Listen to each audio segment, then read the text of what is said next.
Good to go? Good to go. What is good, my people? Welcome back to the No Bullshit Podcast. As you can see, a little bit of a different situation today. It is just myself. However, I'm joined by the man himself. He goes by the name of ILLSIGHT. Bro, thank you for coming on the podcast. I appreciate you taking the time, of course. It's been a long time in the works. We're finally here after a couple of weeks of mapping this all out, getting it done. All right, so maybe, I guess, for the people who don't know you, do you want to talk a bit about yourself, maybe, what you do, who you are? Let's do it.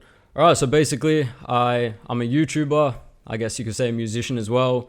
I was born in Melbourne, Australia. I've been making content and doing all sorts of things on the internet for probably like 6 years now. And just crazy having my journey. I don't know if you want to talk about like before you got into YouTube, a bit like life in school and stuff like that, growing up in Melbourne. All right. Or growing up in Melbourne, yeah? That's the one, yeah. Okay, let's do it. So, I was born in Melbourne in 2000, so I'm Australian, but I'm half Finnish, so I have a Finnish mother. And I stayed in Australia till about 2008, and I did school there. And then in 2008, after the financial crisis, we moved to Macau in China, which I did some school there as well. And then after that, I'd moved back to Australia, and then to Singapore, and then back to Australia, and then to Finland. Right. So it was a pretty crazy upbringing. At the start, things were pretty fine and normal, but then, after the crisis hit, it affected a lot of families, and the field my dad was working in was affected pretty hard, so that was like the reason, we started traveling so much. But if you want to talk about school, school wasn't really my best point. I was always like a bit reckless. I didn't really listen to the teachers so much, and just, it wasn't so good. Fair dues. No, yeah, I hear that. So you moved to Macau. So you lived in Macau, not Hong Kong? No, well, I ended up in Hong Kong in my later years. But in 2008, we moved to Macau in China, which, if a lot of people don't know, it's like a really small island. It's like just next to Hong Kong. I don't know, it's half owned by China, half owned by, I think, Portugal or something, or at least it was. But it's like a casino island. There's not much going on there. But, I went to school for a bit there. I don't think I enjoyed my time so much, though, when I was there, if I'm honest. So how old were you when you moved to Hong Kong? I moved to Hong Kong when I was living in Finland. This is when we had finally came to Finland in 2014. Okay. And then I moved to Hong Kong, I think it would have been at the start of 2016. Right. And that's when, everything that the people see online now started. So when I moved to Hong Kong, I'd always been into like photography and, like videography and all that type of stuff. Just like more so as a hobby. But then when I got to Hong Kong, I was like, seeing all these massive buildings, and something started changing in my mind. And I was just looking around like, fuck, what am I going to do? So, I started getting into, just actually making content when I moved to Hong Kong. And, I quit school after about 8 months in Hong Kong. It was going terribly for me. Right. I was just, failing everything. And I was never able to find like the passion and the care for school. So it was impossible for me to like, focus hard on this. And of course, the teachers thought that I was just like very lazy, but I've always been that person, that if I'm not interested in something, it's like impossible for me to try and do anything about it. But the second I'm interested, I could work for like a week straight if I had to. Hong Kong, so you started all the insane content on the ILLSIGHT YouTube channel, and you grew a ridiculous audience. Yeah, you got up to about 100K on the channel.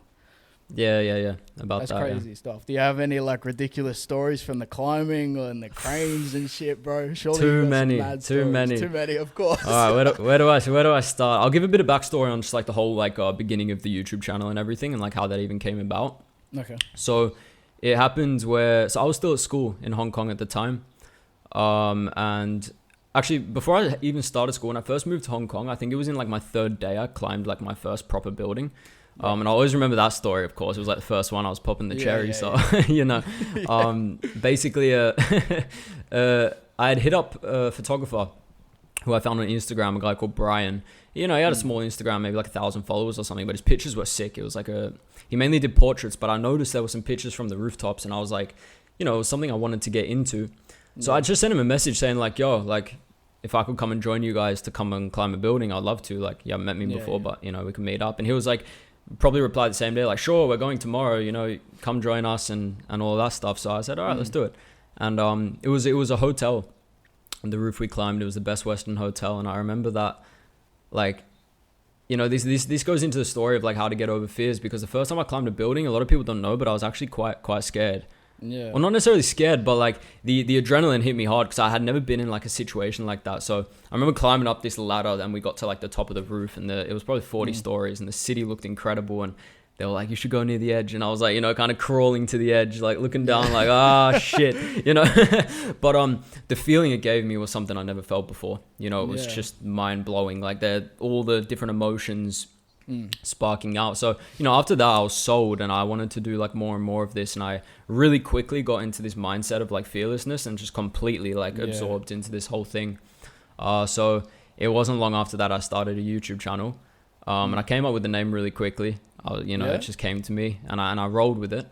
But my content at the start, it wasn't very good. Like everybody, you know, you have to learn how to make content. So I was like vlogging on a GoPro. I couldn't even make eye contact with the GoPro. I was all nervous and shit and like trying to vlog and trying to do this. And I remember there were some people in my school who would, they took the piss out of me, like when the content started. 'Cause, you know, I was sitting at 30 views, right? And they're like, this guy's he's a wannabe. And I was like, oh, whatever, you know.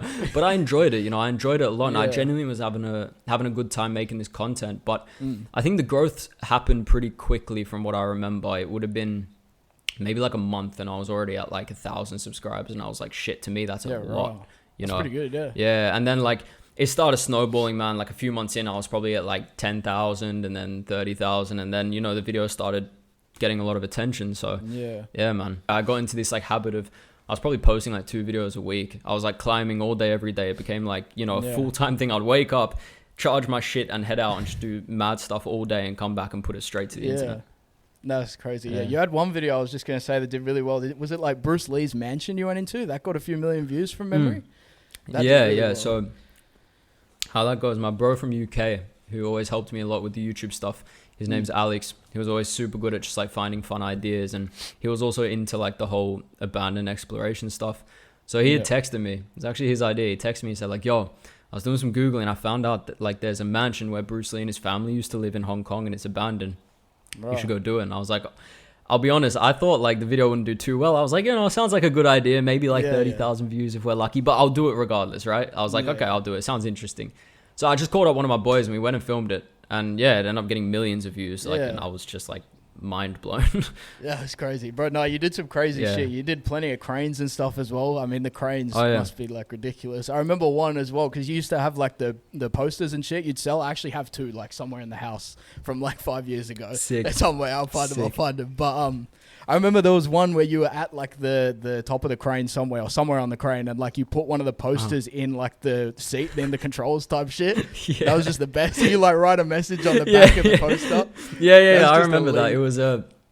It was a morning climb in Hong Kong. I did it by myself. I was just like, I'd been up all night and I was thinking like, there's this one building I want to climb. I called some friends and all of them were like, nah, I don't want to come. So I was like, all right, I'm going to do it by myself. Just do it yourself. So yeah, I went there and I had some posters on me and I was like, you know what? Let's leave a gift for the crane driver. Yeah. No, such a cocky thing to do, to be honest. Yeah. proper douchebag energy, but you know. No, that's sick. It's funny as no. I was gonna say as well.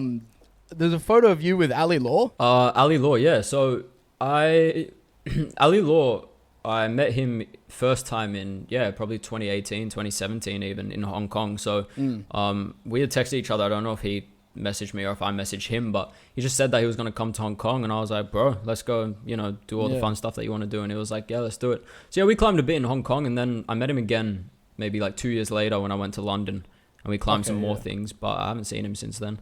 Is he, what's but he he's like? Sick. He's a nice bloke. He's a great guy. Ali's a great guy.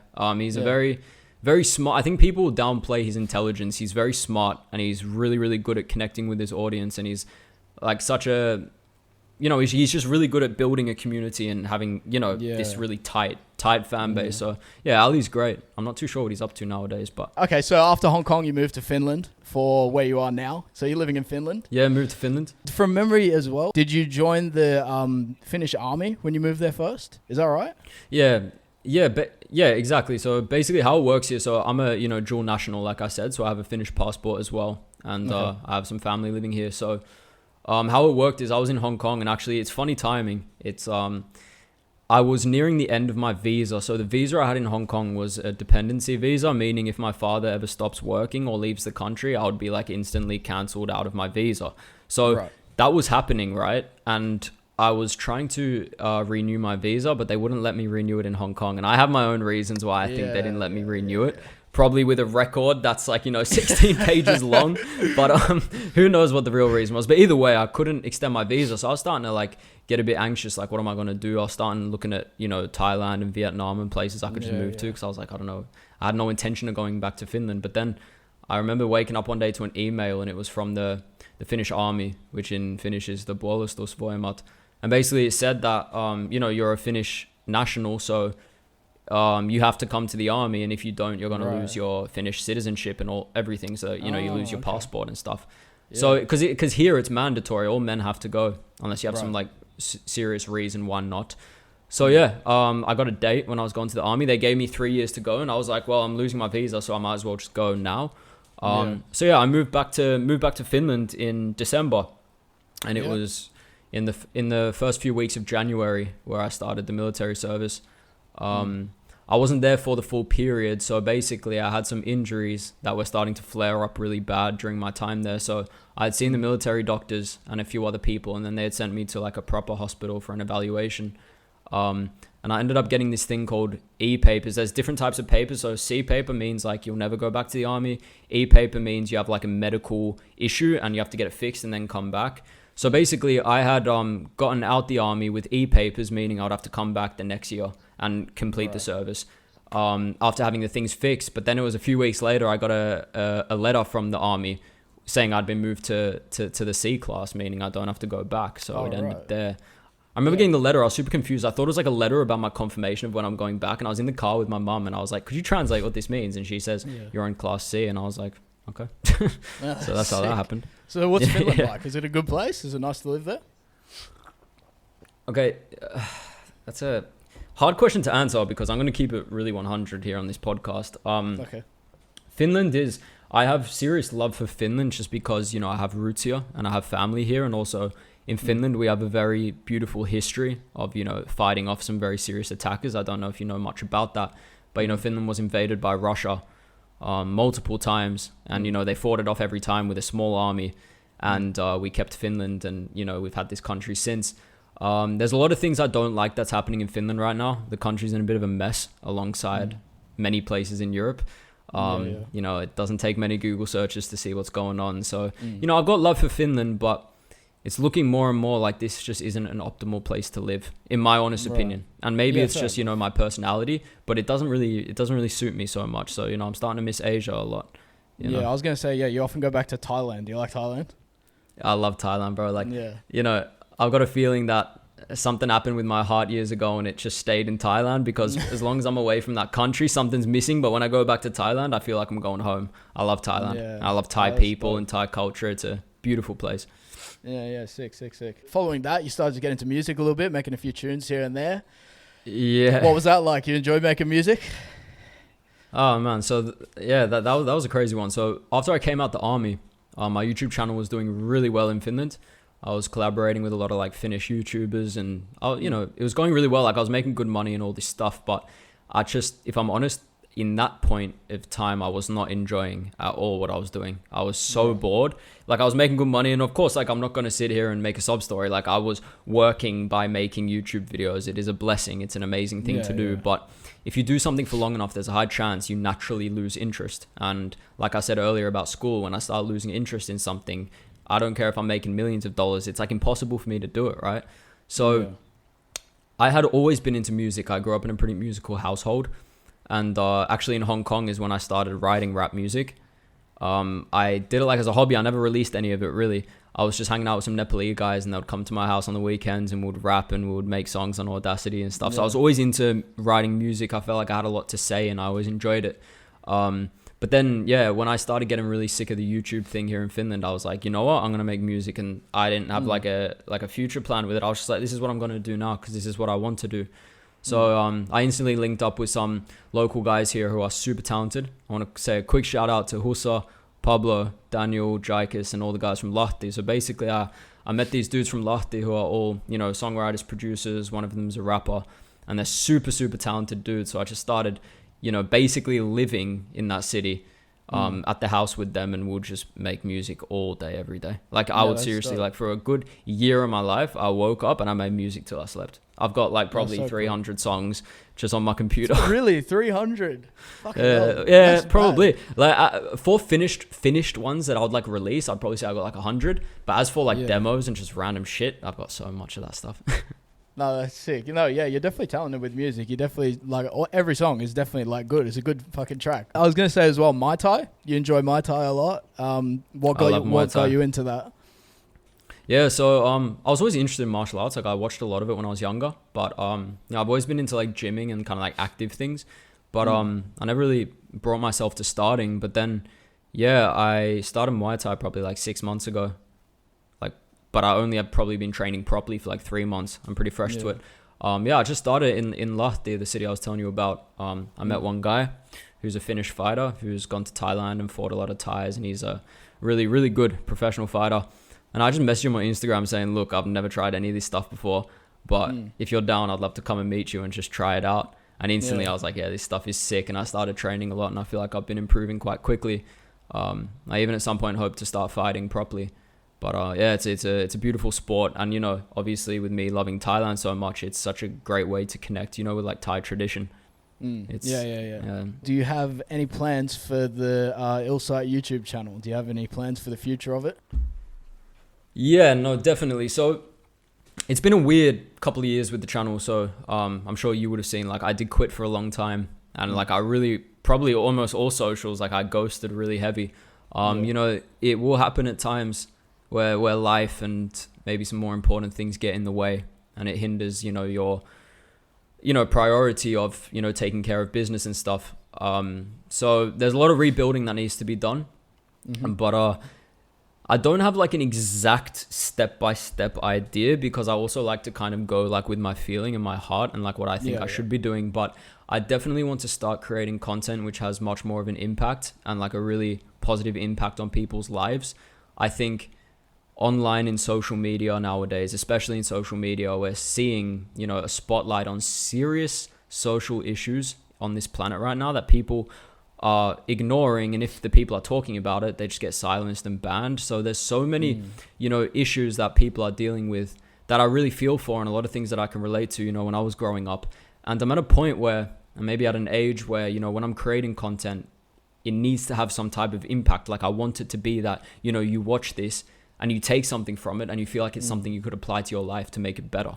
So, it's more so coming up now with a new format of content that not only is entertaining and enjoyable to watch, but it genuinely, gives people an impact, because the word influencer, the word influencer is thrown around a lot, but like, what are these people influencing? Like here's the thing, I go on everyone's Instagram bio and they say they're an influencer, but if I look at their story, it's just a fucking high smile, teeth whitening commercial, and then a bikini photo. It's like, what are you influencing? I'm not trying to, I'm not trying to be an asshole here, but like, it's silly because, with a platform, you have many possibilities to do good.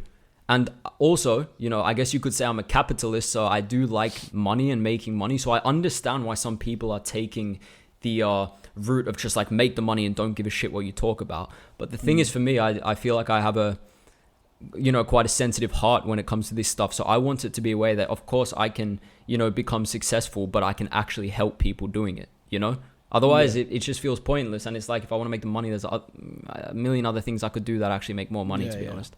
Yeah, of course. So that's the thing. Like, I don't want to just be one of those influencers.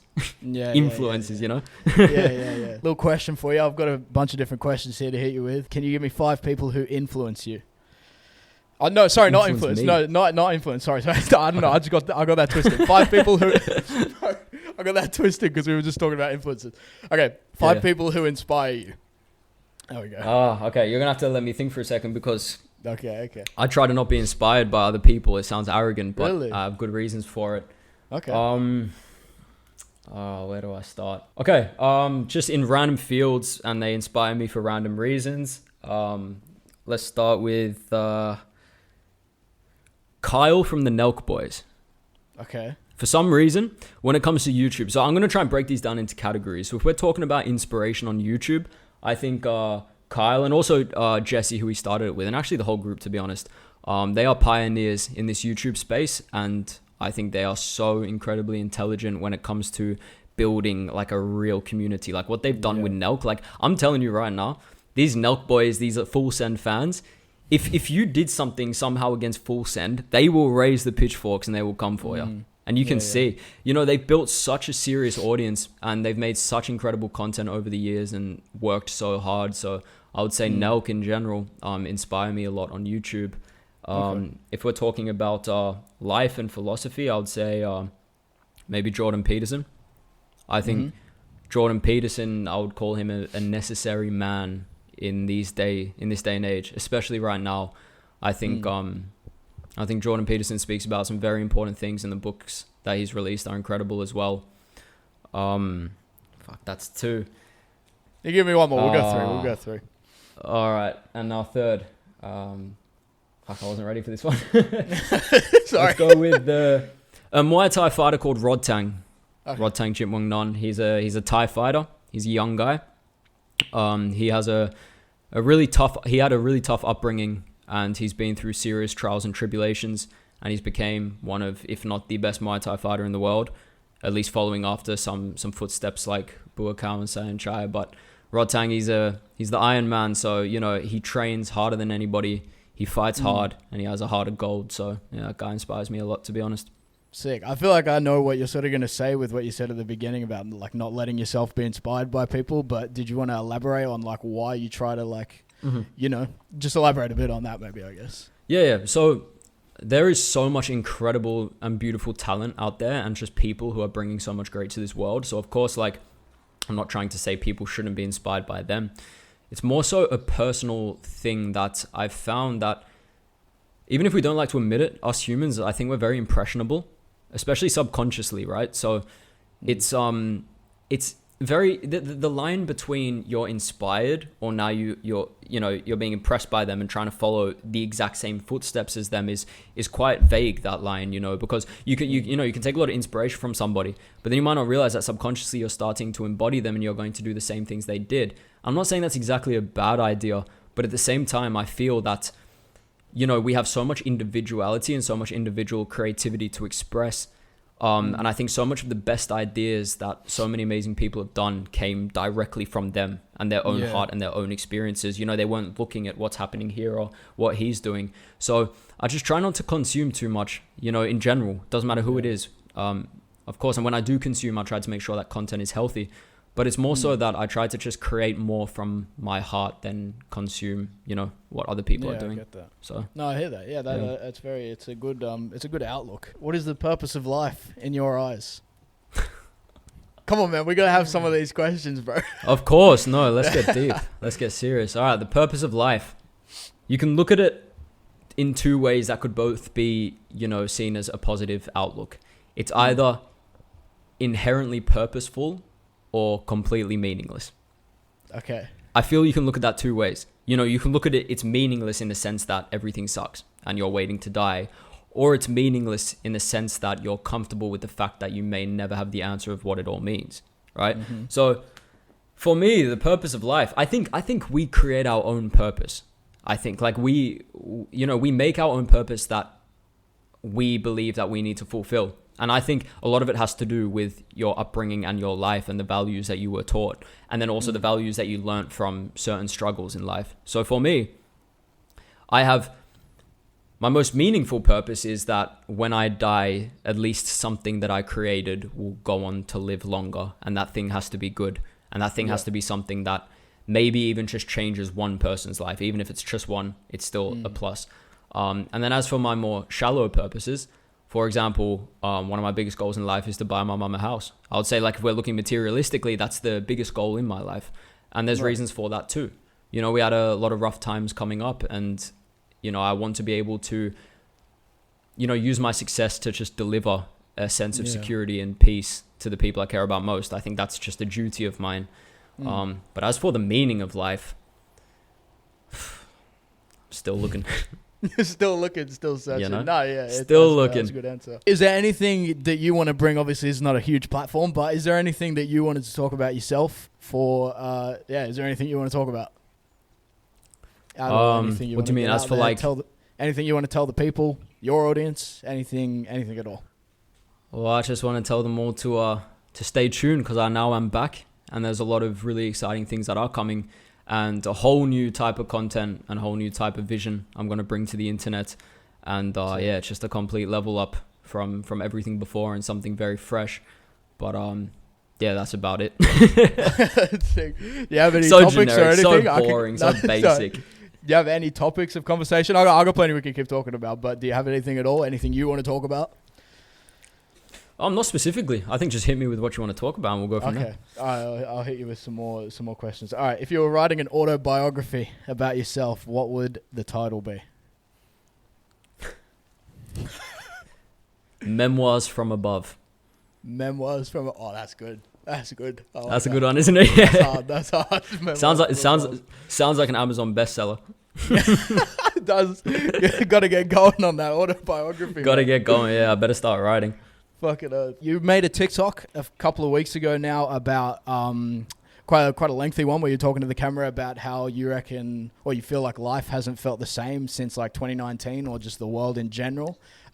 Did you want to elaborate and talk about that a little bit? I'll elaborate. Yeah, I'm going to start sounding a bit crazy, but yeah, I want to say, first of all, I actually got quite a bit of backlash on that video, surprisingly, to be honest. Really? Also a lot of people. Yeah, there was also a lot of people who have been feeling, the same things that I've been feeling, but there were a lot of people who, tried to shut it down really quickly. And of course, everyone has a different opinion, so that's okay. And I think, when I'm making TikToks or content that's about such a specific topic, you have to allow the fact that there are going to be people who completely disagree with you, and that's cool. I just hope that, people can have their heads switched on to have like a normal conversation about it, instead of just going like, fuck you, you're an idiot, and that's the end of it. It's just an easy. It's just the comment section is right. Such an it's easy easy way to just take shots at people. It is. Yeah. And it's always the account with no profile picture and the one follower and stuff. Every time, bro. It's probably the same for you guys. I'm sure you've had. Yeah. It before as well. Definitely. Yeah. But what I meant from that video was, okay. So I'm someone who, I'll say a bit about me in terms of how I live this life. I believe heavily in things like the law of attraction and manifestation, and I believe heavily in energy, and I believe 100% in my heart that we completely dictate our life. Every single situation is a stem from a subconscious or conscious thought, and that's just something I believe, and I have my reasons for it, and I feel like it's been proven to me like beyond doubt. So I believe there's a general sense of energy and being able to feel energy. I feel like I feel energy everywhere I go. And I think that either saves you from situations, or if you read it the wrong way, it will put you in a bad one. And the video was about the fact that the general energy I've felt from just the world and society for the past 2.5 years, in my opinion, because I'm a very positive person, but in my opinion, it feels like it's becoming worse and getting more negative. And there's, and I did say in the video that a lot of it could be to do with the fact that we have been in world crises, like with the COVID, with the... You might have to mute that one, by the way. I've got to keep the ad rev up. But with COVID, with the the financial, the inflation, the crises. So, of course, it could be something to do with that. But, I read an interesting theory. This sounds absolutely insane. You're going to look at me like I'm nuts. But I read a theory that I think it was in 2019, we all shifted into basically like a different dimension. Like a portal was opened. I know, trust me, it sounds fucking insane, right? But I started looking into it, and I'm someone who, I do have a very open mind. So as much as I'll say this one, you never know, with this, you also never know. You can't tell me it didn't happen, right? So I'm not saying I entirely believe it. In the video, it was just more so I wanted to talk about the idea of it and see what other people are thinking. But it was more so to see that have any other people felt like these same types of really weird feelings that maybe, like for example, there was a lot of comments on there. And I went into a lot of forums with a lot of people replying. And a lot of people have had sudden memory loss. I'm talking young, healthy people. A sudden, long-term memory loss from a long period of their life. For example, for me, I'm telling you right now, of course, I've been living a crazy life for years. I genuinely do not remember what happened in 2019. I have no idea. Sounds fucking insane, right? So for me, I need to go and watch my old videos or go on like my memories that are on my phone, and then I'll remember like, oh yeah, that happened. Right. But I remember almost every part of my life. But for some reason, that year was just a blur. And then a lot of people were saying the exact same thing is happening to them. And also just other things that people don't feel the same, like in a way that they wake up and they just don't feel like themselves. They look at themselves, they don't, you know, and I had that for a long period of time. And of course, some people said, I'm depressed, maybe so. Or, you know, severe anxiety, maybe so. But it was interesting to talk about. I think there's a lot of people who have felt some really weird shit, and I'm sure there is a simple explanation for it. But also, I'm not one to completely shut off a theory by just being, you know, closed-minded about it and saying that's impossible. Because a lot of people who say something's impossible, they don't have the right to say that, you know? Yeah. No, I get of course, you're entitled. You're entitled to your belief system. That's completely fine. But I think it's a bad way to go about life, saying everything's impossible and I'm right. You know, you can't get intelligent if you do that. Yeah. Of course. So you are 22 now? 22. What advice would you give to your 18-year-old self? 18-year-old self. All right, a couple of things. To my 18-year-old self, a big one would be plan ahead and make multiple streams of income, because money is not invincible and it will not last if you stop doing things or if something goes wrong. I was a bad spender when the money first came, because let's say I wasn't like super poor or anything grow up, but I definitely didn't grow up in a rich household.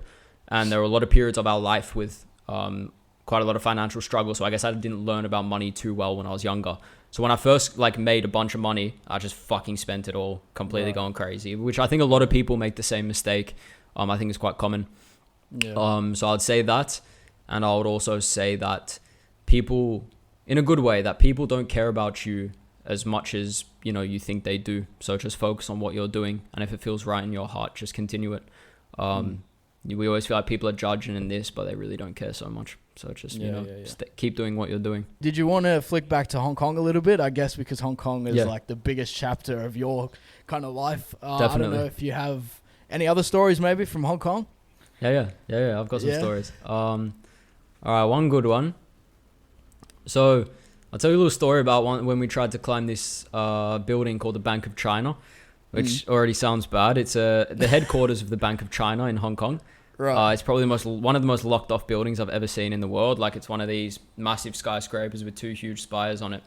And you know, in the lobby, it's got like airport style security. You know, the bags go through scanners. You need key cards to get anywhere near the lifts. The guards are looking around real serious, you know, make sure you're not up to no good. And it was me and my friend Andre's idea that, you know what, we should try and climb it, which no one's ever done it, by the way. No one's made it to the top of that building ever. I think people have tried. I don't know any stories actually of anyone trying. So at least to my knowledge, we were the first, but maybe there was someone else. But the problem was we weren't going to get, you know, anywhere near the elevators even. We wouldn't even get in the lobby if we didn't have an actual real reason to be there. Yeah. So we had actually found out that on the 60th floor of this building, there was a charity organization, like an office to a charity.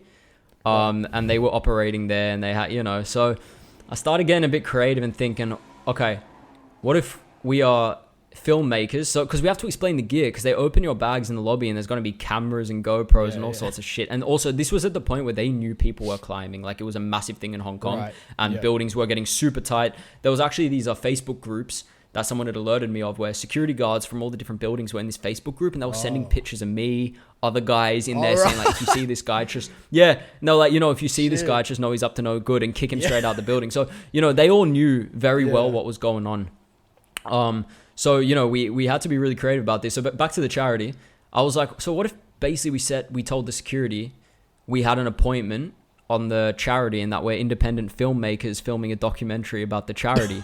So basically, I'd gone to the lobby, and I was hoping they wouldn't verify this. So I'd gone to the lobby, and, you know, after doing the bag scan, before there's the cards to get to the lifts, there was like a reception desk. And I went to them and said, you know, my name's Daniel, and I'm, you know, filming a documentary with this charity. So we need to go up and meet the owner, but, you know, we need the visitor key cards. And after all of that ordeal, we got visitor passes. So, you know, we're able to get to the lifts. And then I remember, so we get into the lift and we go straight up to the 60th floor. This building's maybe like 80 stories, 70, if I'm correct.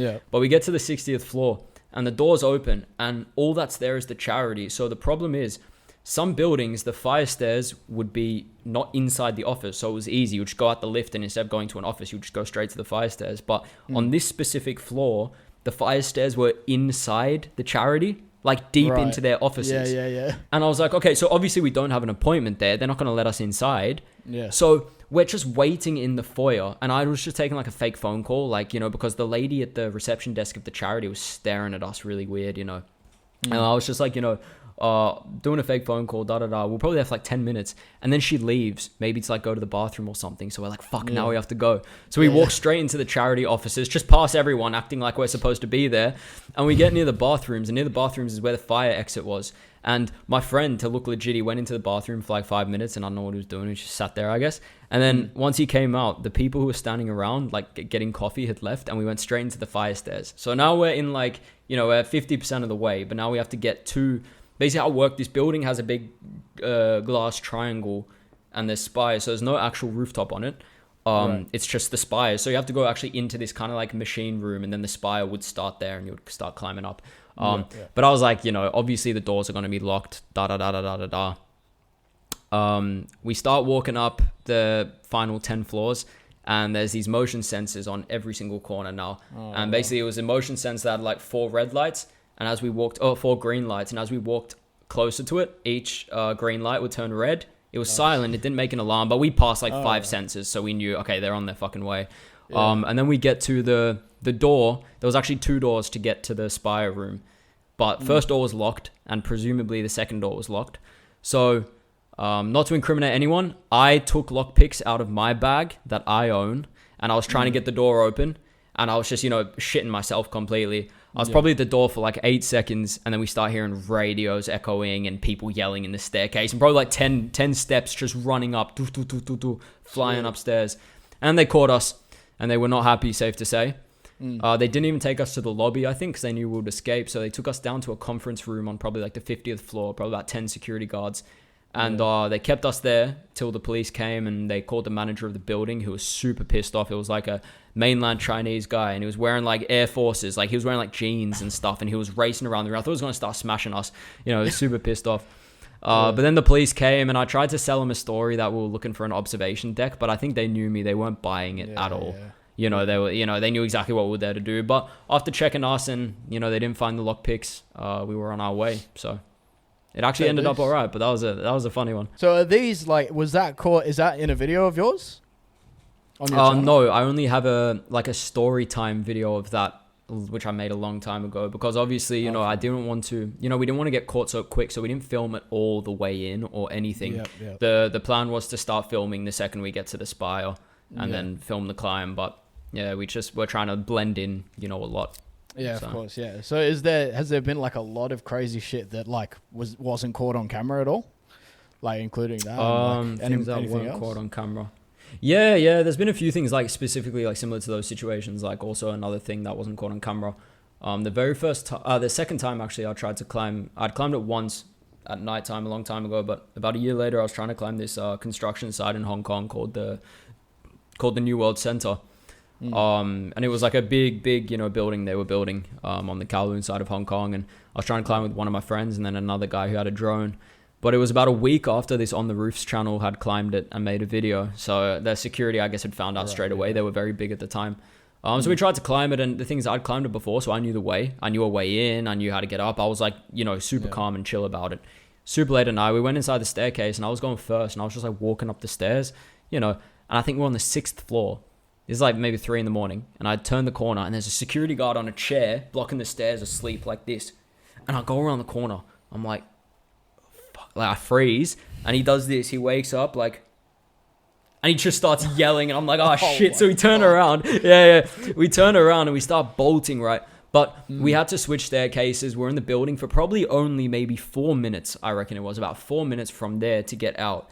And basically running, all the yelling, all the guards are awake now. I'm running in the courtyard to get back over the construction fence. And the second I get over the construction fence, there's flashlights in my eye. I can't see anything. And there's about like 10 cops. 10 or 12 cops. They brought a shit ton of vans. But the thing is, I don't know why, they brought riot police. So the guys had shields and bats out. And I'm shitting myself. I'm done. I'm done for. Get off the fence, and they throw us onto the ground. Super pissed off. They held us hard. They brought the manager of the building over. And then media pulled up. And media were taking pictures of us, like getting arrested, you know. You can actually find the articles. I'll send you a picture if you want to put it on screen right now, actually. I've got a picture of it from the media. So the media pull up, and I'm trying to hide my face, and I was super pissed off. But, you know, that also ended out all right in the end. I think the reason they brought like the beefy cops was because, you know, when we were going up the staircase, I did have like a black hood on and a mask and black backpack. So I looked like, you know, a terrorist or something. I think the guard, when he had woken up, understandably, by the way, when he called the police, he probably said something, you know, there's guys wearing black in the, you know, so the cops probably thought worst case scenario. So I get it. Can't be mad about it, you know. It's a cat and mouse. If you could relive one day in your life, not to change anything about it, just to relive it, is there any day that you would want to relive? Anything in Hong Kong, anything, anywhere? Oh, wow. There are so many days I'd want to relive. Let me think. Probably the day I climbed this China Resource Headquarters tower in mainland China.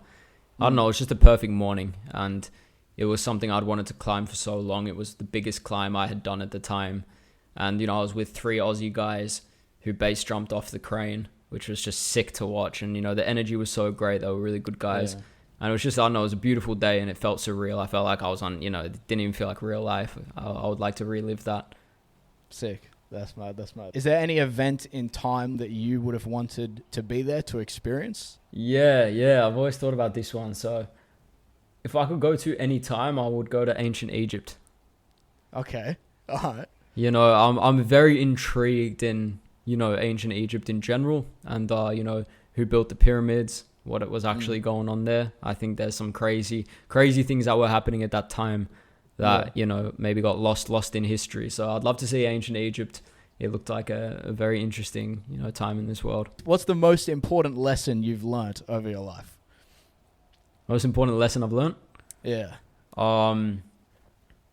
That no matter how much you love somebody or trust somebody, or no matter how you know how close you are with them for whatever period of time, that can all end in a second for so many different reasons. And I think it's a really bad idea to put all of your trust completely in anybody else that's not yourself. I think you can set yourself up for some really rough times. And humans can be very opportunistic out of nowhere, and they're ready to put you down for their own gain. And you know, I think the best thing you can do is put all of that investment into yourself and understand that, you know, no matter how social you are, even if you have a girlfriend right now, you got a big group of friends, there may be a time in your life or multiple times in your life where you will be completely alone, 100% alone in your head and alone in your thoughts, and nobody's going to come and save you. So I think the best thing you can do is learn to live with yourself and learn to actually really love yourself so that when those times come, you can get through it. Brilliant answer, mate. That was superb. Otherwise, I don't think we really have anything else. Again, is there anything you want to talk about? What do you think about Andrew Tate? What do I think about Andrew Tate? Here we go, mate. I don't know if I'm allowed to make any comments on such specimen. Or if you if you're worried to comment it for, you know, podcast neutrality, I can give you my opinion. That's okay. All right, let's hear your opinion on the great Andrew Tate. All right, I'm gonna be honest and controversial here, and a lot of people are gonna hate me for this, but I could not give a rat's ass. I think Andrew Tate is, or was, if that ban will never be lifted, and if he really will disappear off the internet, who knows? But let's say he's coming back. Andrew Tate is necessary, and I've got serious reasons why I believe that. You know, recently there's been a massive cancelling and smear campaign. Now, if everything that was said in those campaigns were true, I don't think I'd be saying the same stuff. But when Andrew Tate came out of nowhere, at least, you know, came on my radar, instantly before making an opinion, I did what I always do. And I watched hours of content and really listened to what he was saying. And I also learnt about the character he is playing and when he's being sarcastic and when he's telling the truth.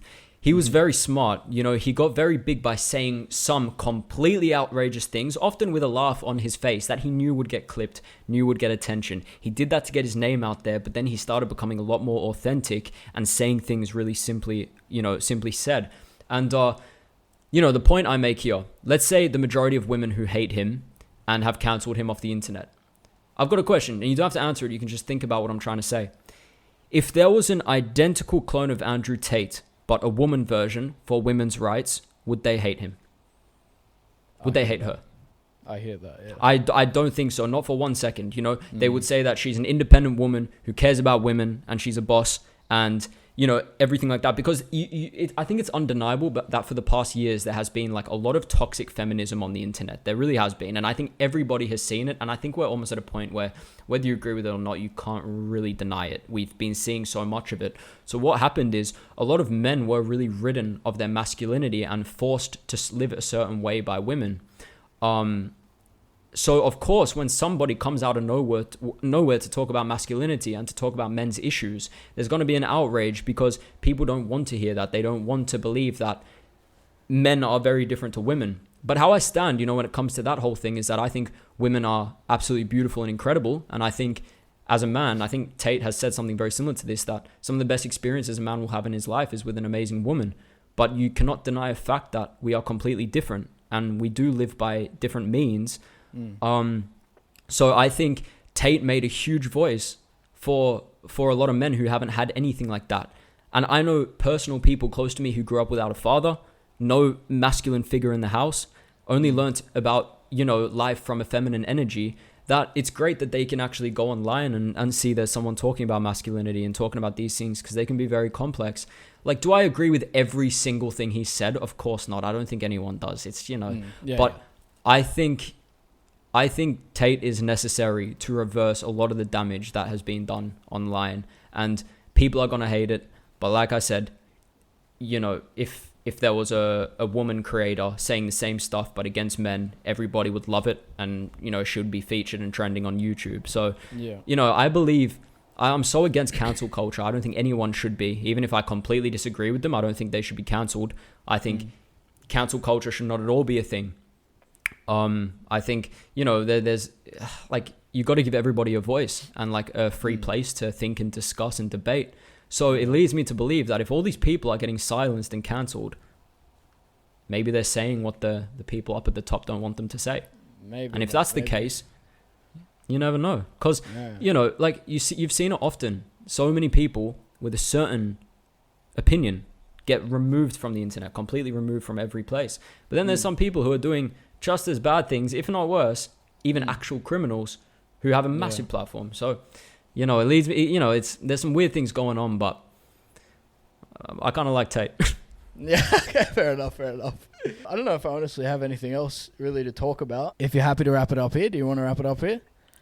Well, let's wrap it up. It's been good, man. I appreciate you taking the time to come on the show, on No Bullshit, bro. Of course. It's my pleasure. It's just been a long time in the works. It's been a few weeks now. We finally got it done. We got around to it. So, yeah. Maybe after a bit of time and a few more stories, we might have to go for a volume 2. Maybe when I'm in Australia. How about that? I'm actually thinking that I'm going to come back to Australia and do the whole Aussie trip next year. So when that happens, we have to link up for sure. We have to link up. Let's make something happen. All right. Let's do it. Cheers for watching the podcast. Thank you for listening, watching, and we'll see you in the next episode. Take care. Peace.